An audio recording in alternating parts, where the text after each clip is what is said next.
Back, continuing with our episodes and discussion on how to use the GPSFleetmatic platform and how to understand the features on the interface.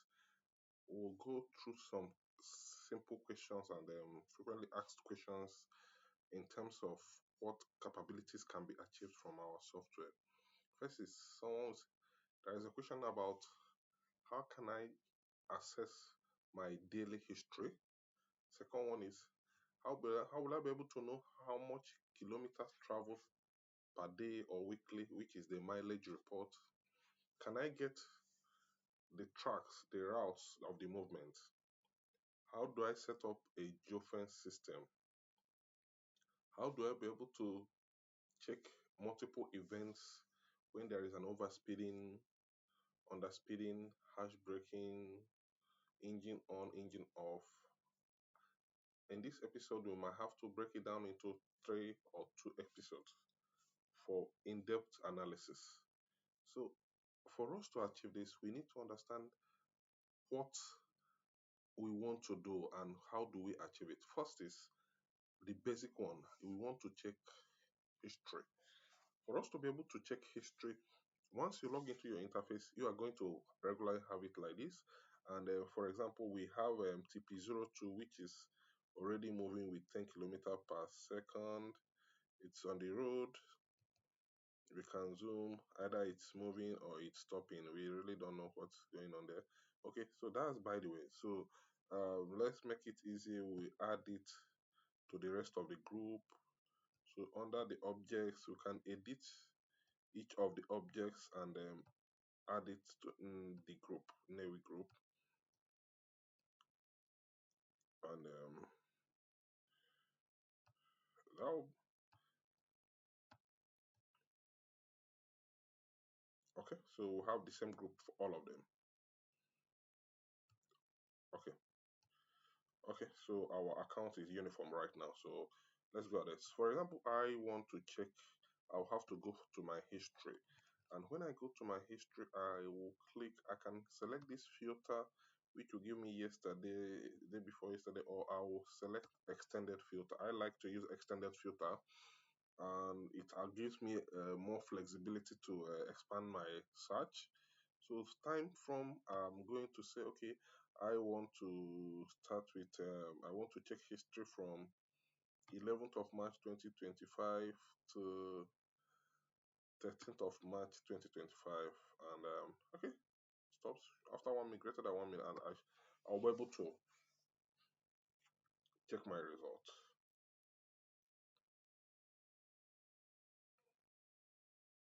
So seconds from now, I should be able to generate all the movements, and it takes a little more time because it's quite a very large volume of data that is being pulled out. Okay, I have it all over the screen now. So I'm having PPPPP. This P means parking. So if I'm to analyze it properly, I will have to zoom in a bit somehow on the map, and let's take it gradually, and it will make sense for us. Okay, let me just reduce the search to a day so that we'll be able to make sense of what's going on there.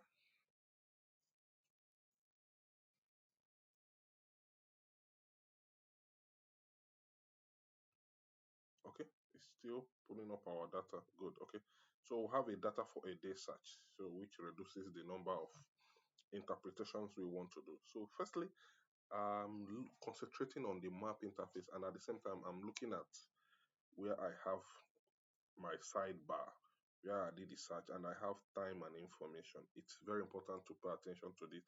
And I also have the graph below here, which I can use to play back the history. So first thing and foremost, let's play back generally. So instead of going under the data, it will be under the graph, and we'll have another tab, which is the messages. These messages are the raw data coming from the GPS tracking device, and these are what the software process to give you all this information. So when there is an issue, this is a log which we'll have to go through to see what happened and at what point things started going wrong. So once this history is generated, let's go back to our graph. I might have to select import. If I want to analyze further, I have to select import, and I will let me export it as CXV. Okay. If I export as CXV, is an Excel format. It's compatible with Excel, so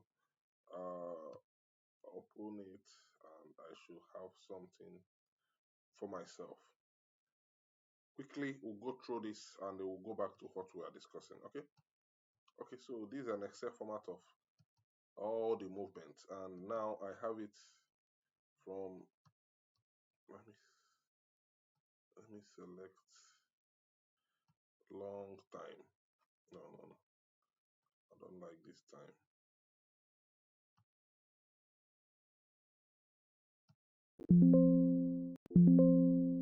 Okay, I want to select a kind of time. Okay, let me. Okay, let me select this kind of date I want.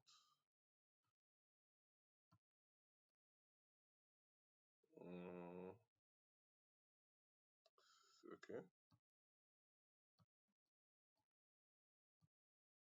Mm, okay. Okay, I think this type might be better for me.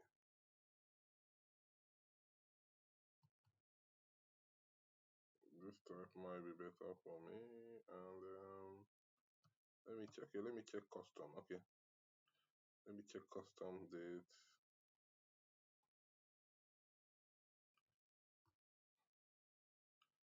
Um, Custom date will be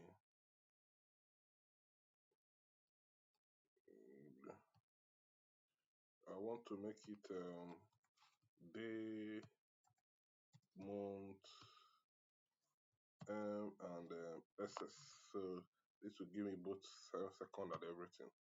Good. So I have my date formatted like this. So giving me every 10 seconds the event. So now these are the data coming. Each row is the data the device sends for every time there is movement. So that's a picture of what's happening, what the device is sending. And for under the parameter, I'm saying it's sending ignition and it's sending other a power supply, it's sending the battery voltage and all that. So that's what this particular tracking device is sending. So different tracking devices sends different information.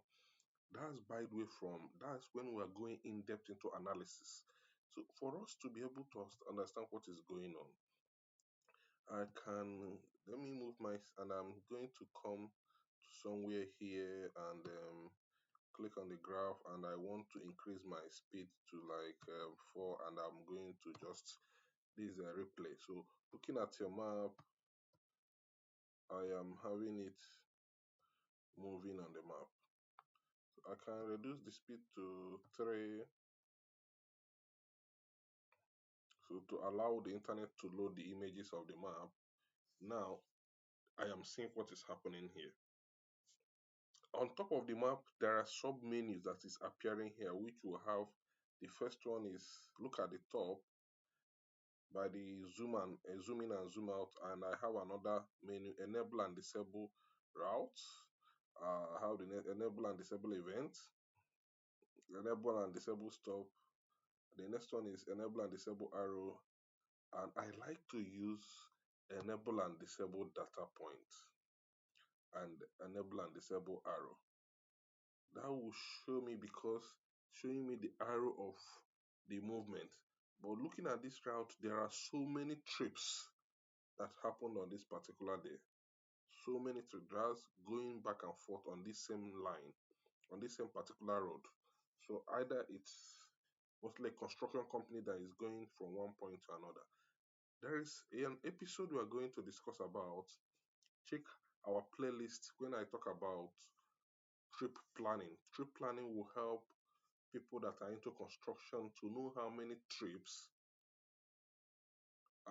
the truck actually did for a day. So that will help you to determine how much you are paying for that service. So that's by the way. So now I can see now it's going back, just picked up the sound and it's going back. It's like a return. So a full one going and coming makes a trip. So we have a module called trip planning, which is this, where we'll set up a trip, the start point and end point, and we're going to discuss that in the near future. So I'm going to pause our replay and we discuss other things you need to see here. So I'm going to stop the replay, pause it, and I'll stop it. So further going further, how do you analyze your history when you have history like this? No? When we have our history like this. Now on the left side where we have our drop down, where we have our side menu, hovering on the first line, which is the first row under time and information, I have the first row giving me the summary route length 200.6 kilometers, which that's for that particular history, that's what it did.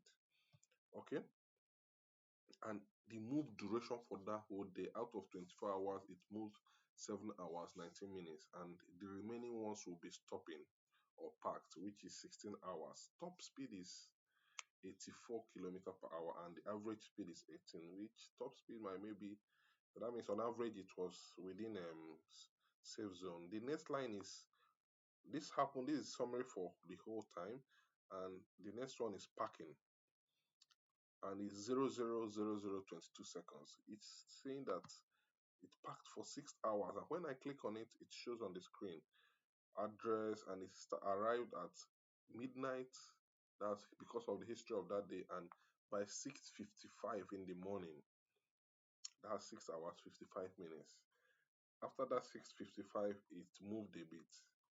Most likely they are starting work and activities are starting for the day, and the next one will be parking. The next parking again, 24 minutes 8 seconds. Another one is a movement. So look at this map. The blue line on the map indicates this particular item I'm selecting, which is the movement for 7 minutes. That means it moved on this blue line for 7 minutes, and after moving there was another park for 46 minutes, and another movement 10 seconds, we see it, and then another move parking for 28 seconds, another movement for 14 minutes. You can see it all the way down to Nobi, and another parking for 1 minute, and we'll see another movement for 8 minutes all the way down to Mpo axis or Alo. Another 4 minutes parking and another 36 minutes movement. It moves from Alo back to Adazinoku. So that's how history works. That's how you'll be able to analyze your history very, very well. So that's number one for history. So in that same vein, how do you now do other things? Like you being able to check if there is overspeed and all that. So we are going to discuss on report generation, mileage, and all that shortly now. Thank you.